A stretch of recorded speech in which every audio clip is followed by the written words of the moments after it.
Majors en les Ones és un programa de ràdio fet per gent gran. L'estudi està a la residència d'ancians de Puçol. Els periodistes i tertulians aporten experiència i aporten molta il·lusió. Està coordinat i dirigit per voluntaris de la Fundació Salut i Comunitat. I per als que participen, s'ha convertit en la millor medicina.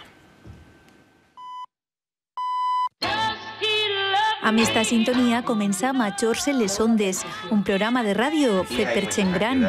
Buenos días. Me llamo Concha Navarro.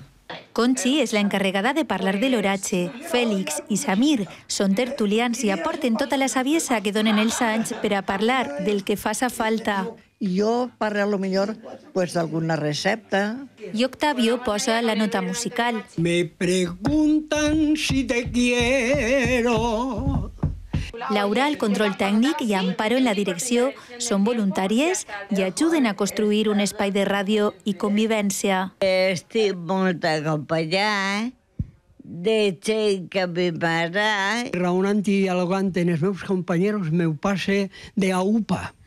Més enllà de l'experiència radiofònica, este programa té també un objectiu terapèutic. Fomenta l'autonomia, l'autoestima i la integració de les persones majors. Si me dicen a mí que voy a hacer todo eso, no me lo creo. Por eso, ahora es cuando creo yo que dice que las personas pueden hacer lo que se propone. Majors en les Ones busca patrocinadors i una freqüència per a emetre en obert a València. De talent, els en sobra.